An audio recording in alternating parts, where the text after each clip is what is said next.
Hello, I'm Fraser Myers, Deputy Editor of Spiked. Last week, the Spanish enclave of Ceuta was overwhelmed as 60,000 migrants crossed the border over from Morocco. The Spanish government now claims that the crisis is over and that the vast majority of migrants have been pushed back into North Africa. But that hasn't stopped this from kicking off a political firestorm. Many European countries are furious at Spain's handling of the crisis and are asking whether Spain is even capable of controlling its borders. A problem for Spain has become a problem for the entire European Union. And to discuss all of that, I'm delighted to be joined down the line by a member of the European Parliament for the Parties Over, Alvise Perez. Alvise, welcome. Pleasure to be here. Thank you for inviting me. Thank you for coming on. I just wanted to start by talking to you about some of the images we've seen coming out of Ceuta. In fact, you've been there on the ground.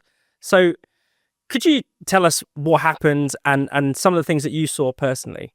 In only 48 hours, the 30th and 31st of July, more than 60,000 people entered Ceuta. That is a Spanish city of 80,000. I went to Ceuta in the days after, and I saw thousands of young men wandering a city that had nowhere to put them, shops closed in the daylight, residents telling me that they were literally keeping their children indoors. I saw border officers who had not slept in 2 days. I'm a member of the European Parliament, for example, and I went there to hold a public meeting with residents in my own country, by the way, in a Spanish city.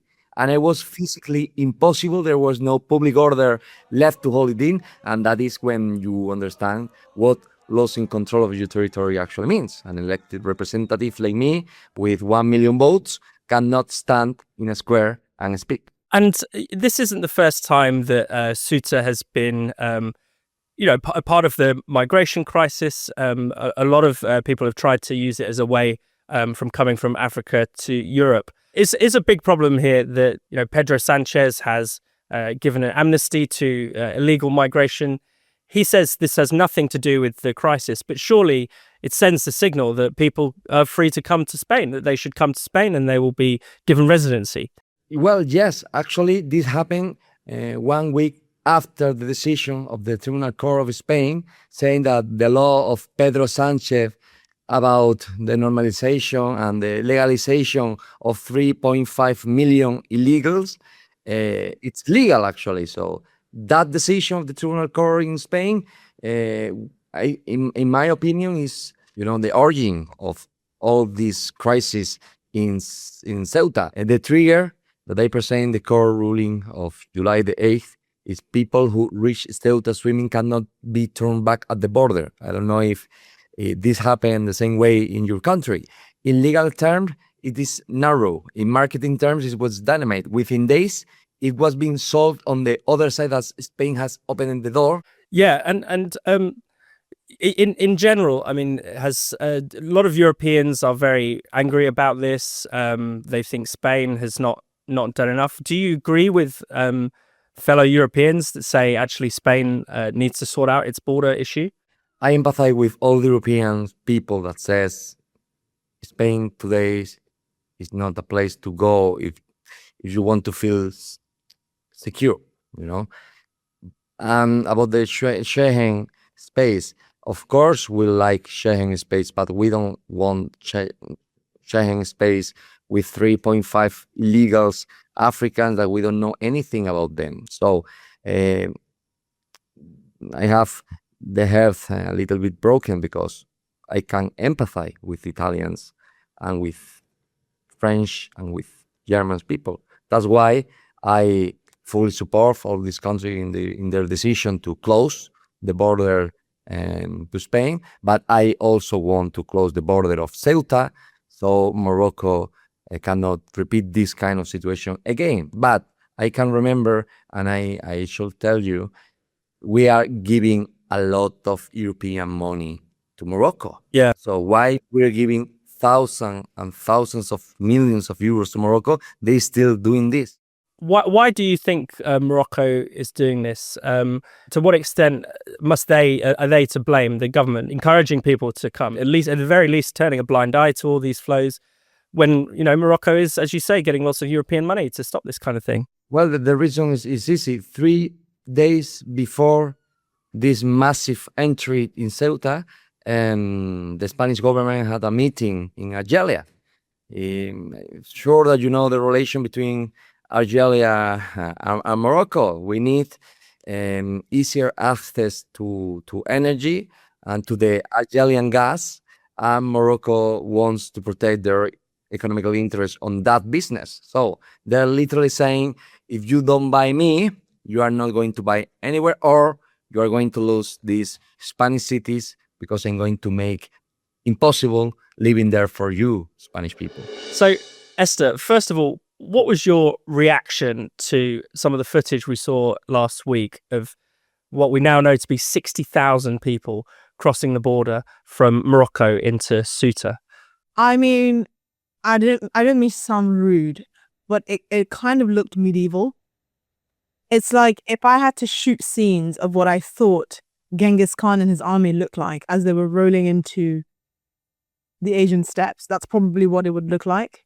And this has, it's just, as a woman especially, I had this visceral reaction seeing all these men, these young men, just running and storming through an area, acting like hysterical and frantic and like almost like they were like sacking a city in a way, minus all the bloodshed and stuff like that. And I'm like, I kind of just gave me goosebumps, because obviously maybe it's because I'm a woman, but my natural reaction is, what is going on? Why are they acting like this? It doesn't for me bode anything good. It doesn't give me a good feeling like those people are there to liberate a city or to free children from an abusive orphanage. So that was my reaction. And then obviously when the news trickled down that this was actually a Spanish territory that borders Morocco, I just thought, other than the fact that it's very embarrassing, how could you allow your state to get to a point where this is even possible? And since the fact, Pedro Sanchez, to no one's surprise, has said that the EU countries calling for, pausing the Schengen border with Spain over clearly its significant border breach are selfish and opportunistic. And I thought, first of all, this is people's problems with the modern left, because they are so detached from reality on certain issues that it generally beggars belief. And I'm like, it's really quite scary. And also I find it, other than the fact that this is fodder for the likes of reform, for obvious reasons, I find it quite concerning that a lot of his language stemmed from the idea that this requires cooperation with Morocco.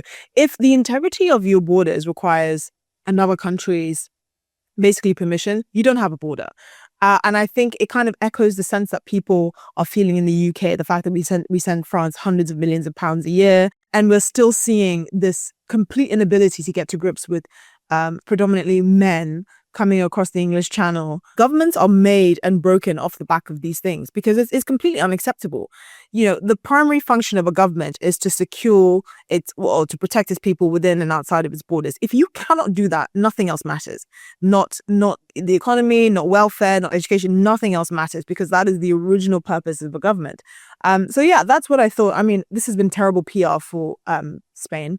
And I think many Western governments and Western countries don't understand the impact of PR in the way that, many Asian countries do. Like, people are always saying, we can't trust any information coming out of China. China's always trying to save face, and a lot of East Asian countries have this kind of face-saving approach to PR. But it does matter. And I think the Americans are getting it a lot more. Europe has a long way to go in terms of catching up. I mean, I get people asking me, is the UK as terrible as, we're seeing? And I'm like, it's hard to say no, because a lot of the stories they're reading are not rooted in conspiracy. It's fact. We do have a massive phone theft problem in London. Everyone I know has been affected by it. We do have a problem with these largely undocumented men coming into the country. We do have loads of problems. Our economy is has flatlined, basically. Our welfare state is eating itself. I mean, am I supposed to say, no, it's all sensationalized? Yeah, absolutely. And the Spanish government has tried really hard to reassure people that this crisis is over. It was a momentary blip. We've sent most of the people, quite tellingly, not all of the people, back to Morocco, and that no one would ever come to Europe anyway off the back of this. I mean, do you buy any of that? I mean, it's hard to feel assured by these people, to be honest. Oh yeah, 10,000 have left, only a few more thousand to go. That's basically what they're saying.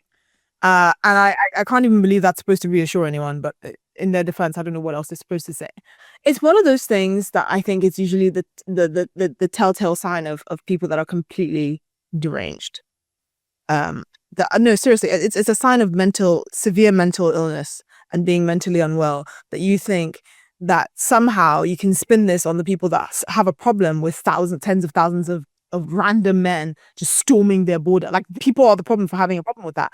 And it's just, would you be happy if hundreds of men turned up at your door and just stormed it? Would you call your wife and daughter selfish for having a problem with it? What people don't understand is like the real life impact and the real world impact of that. Like this idea that, it was just a momentary blip and that most of them are gone and nothing will come of this. Like, these people, many of them will claim asylum. These people will pop up in mainstream society. We have seen, I guess, the worst examples in the UK. The Manchester bomber, for example, his parents came from Libya. They were too extreme for Gaddafi. And so we, in all of our wisdom, as the United Kingdom, decided to offer them asylum. And then they produced their two lovely sons who decided to then bomb children at an Ariana Grande concert. You have Axel Rudakabana, who I think should be hanged, drawn and quartered. You have examples of people of asylum backgrounds who have no business being in the UK, really, that then go on to commit horrible offences, or their children go on to commit horrible offences. And, asylum seekers are massively overrepresented in terrorist offences. I believe like almost a quarter of all terrorist-related offences, they can be laid at the feet of people with an asylum background. I mean, how do you even justify that? How do you tell a population that are rightly concerned with their own internal security that that's somehow acceptable or normal or okay? And now we're obviously seeing the battle with the Home Office to try and release more data linked to people's nationality and various demographics. I think people really underestimate how this can be pervasive in their own lives. And I also think there's something to be said that, how you enter a country kind of determines your level of respect and willingness to adopt their values. Like, if someone broke into my house, I'm not going to be inclined to think that they mean to do me no harm. Like, you could have knocked on the door and gone through the process like all decent-minded people would, but they chose not to do that. And Spain has already been kind of hot water over the last few months because they chose to regularize, which is provide legal residency to over 500,000 migrants.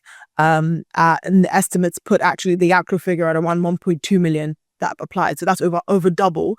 And reports are suggesting that they even removed the requirement to not have a criminal record, which is incredible because these people have been in this country for about 6 months, some of them. So it's the whole thing is a mess.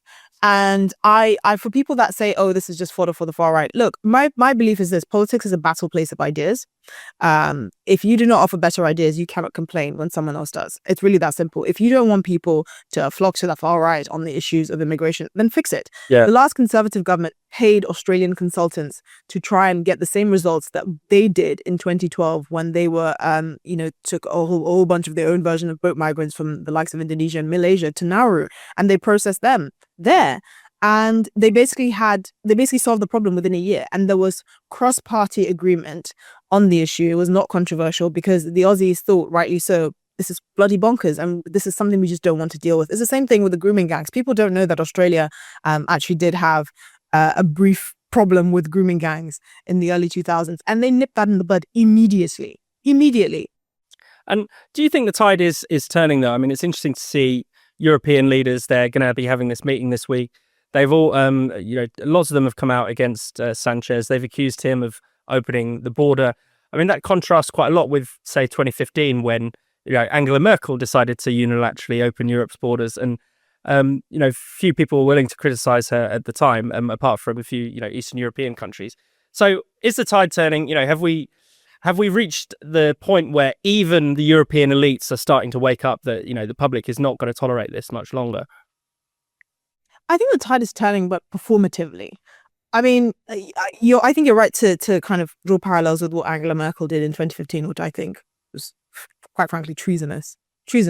Like, what gives one person the right to open the floodgates to over 1 million people, most of whom now, data shows, are still not in employment, barely speak German are living in these kind of enclaves and parallel societies in Germany, a la what you're seeing in a lot of France and now the UK, something that was drawn attention to by the likes of Trevor Phillips back in the early 2000s and is, 26 years later, still a massive problem. So you've seen countries like Denmark where the mainstream political left has kind of actually embraced and rebranded genuine concerns over immigration and actually made that their raison d'etre in the way that Reform has done. And you saw that in the last elections, not the most recent one, but the one before, where Denmark's mainstream left-wing party romped the elections because they realized that actually you should frame it as a national security issue because that's how many people are seeing it. So, for example, some of the policies that they implemented was they will cease public funding for housing estates that have over 40% non-Western immigrants. And I just thought, well, of course, because if not, you're going to have chain migration. You're going to have these sort of enclaves that are not physically integrating with the country. And people don't realize that integration also includes physical integration. One of the things I've always said is, having lived in France, that France has a serious ghettoization problem. And when people ask me why is that the case, well, I say because France is basically the UK down the line. France has more or less the same population as the UK, about 70 million people, but it has twice the landmass. So people are physically more able to isolate themselves in communities and enclaves that essentially become like no-go areas for certain people of certain backgrounds. They don't have the same kind of social housing and council structure in the UK where, there's certain kind of quotas where people basically have to physically mix, not just because the country is smaller, but because our urban planning is more deliberate. It's not as deliberate as Denmark, mind you, but it's more deliberate in trying to force physical integration. France has no such things. And so, I can go to certain areas in Nice or Marseille, for example, and have random men tapping my shoulder if my shoulders are out. I'm wearing something like a tank top or whatever, because I'm in an area that has become so socially isolated that those are the new rules to operate by. And it's horrifying. And I really don't see why this is something that any country should tolerate. I really don't know how Spain comes back from this, to be honest. I mean, I think they had basically the Angela Merkel moment when they said they were going to regularize 500,000 immigrants that now have turned out to be 1.2. So, how do you really go back from that? And then how do you accuse people that are, like, for example, gay men in Germany, for example, that are polling highest with the AfD? How do you accuse them of being far right? Gay men don't tend to be far right. They will say explicitly to you in the case of Germany that they happen by surprise to not want to live next to barbaric 10th century individuals that would chuck them off a roof if they thought they could get away with it. Absolutely. You need to come to terms with that. Unfortunately, that is people who are gay tend to not want to live next to raging homophobes. Shock. And finally, here in the UK, there's been at least 2,000 small boat crossings or people coming over on small boats since Andy Burnham became Prime Minister. Do you hold out much hope that this government's going to get a handle on it? He's promised relentless action, but, do you believe in it? No, I don't believe in it because it's the same platitudinous nonsense that he's always said. Nothing's going to come of it. He's not offered any concrete plans. I mean, on the point of social care, he's kind of tried to do this cross-party appeal where he's spoken to the leader of the Lib Dems and the Conservative Party saying, how do we solve this problem? Guess what? That should have been your first reaction to the boats crisis. Because it's one of the issues that are cutting off the Labour Party by the knees. And, I know recent polling has shown that kind of Reform has either dipped or kind of peaked and that Labour is becoming a lot more competitive.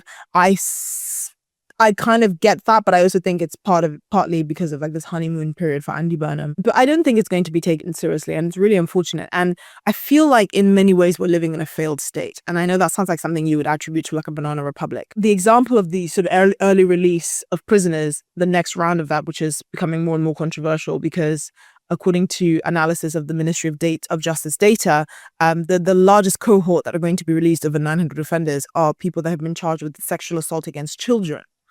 And then the second largest group after that are people that have been charged and convicted of wounding with intent. And then everything else after that is sexual abuse of adults, rape of adults. Like, it's just, but what? This problem has been going on since 2007. The early release scheme was introduced under Gordon Brown and it was extremely controversial then. Are you trying to tell me that 20 years down the line, when the UK and much of Europe has been dealing with overcrowding and this crisis of overcrowding in prisons.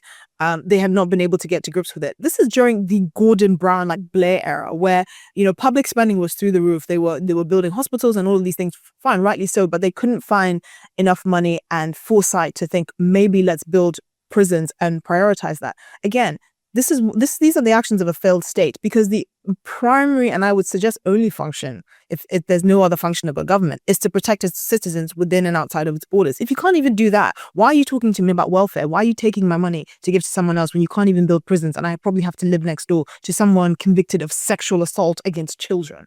It's barbaric. Esther Krakow, thank you very much. Thank you.